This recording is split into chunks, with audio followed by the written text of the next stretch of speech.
All right, we're back on this old Mercedes. This might have been the 5th video. I lost count. But we're about to perform a real quick recharge, even though we have a leak.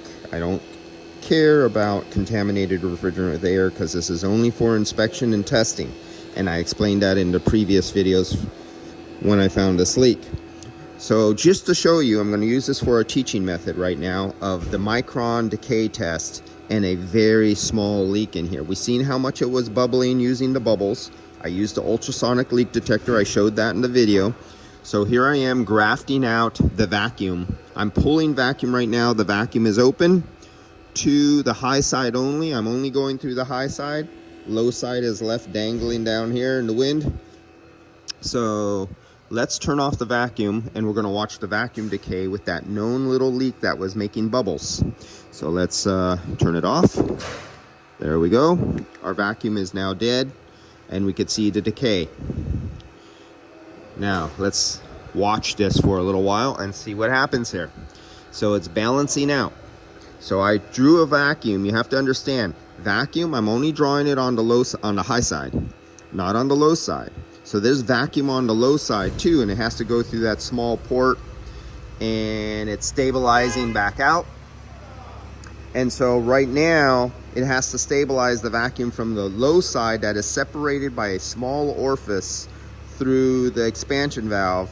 The high side is capped off at the compressor. That's the other hard shut off side. The expansion valve has a small port, so it'll slowly stabilize. Now take a look at the vacuum. It was below 500 microns there, 442 microns. If I could get you so you don't have glare in your eyes. There you go. Can you read that right now? At minute 1, it was at 442 microns. Then I turned it off and it raised all the way up to 3,200 microns. Then it stabilized off. Remember, the vacuum is valved off right now. Then it stabilized off 202 microns, 202. You see it's not working, not leaking? Did you see how big that leak was? The bubbles were coming out from that leak. Why isn't it leaking? Because it's not leaking under vacuum. Was this a leak? No, that's not a leak. How can a leak stop? If it was so big, in my previous videos, you've seen bubbles coming out of there. Why can I read this micron? The micron thing must not work. You're exactly halfway right. Because that is rubber and there's an oil film through the passage where that leak was coming on, and the vacuum is pulling inwards.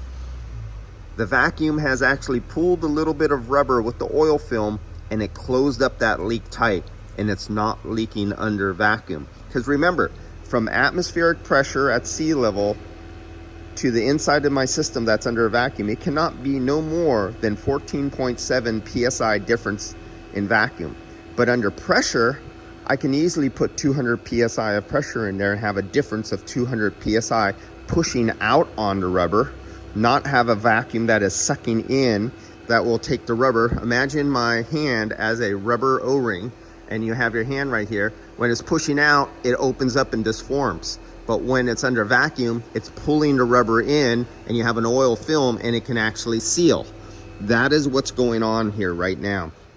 The 2002 is just the moisture in the system. Even though I had it all the way down to 426 microns, right there, 426 microns right there.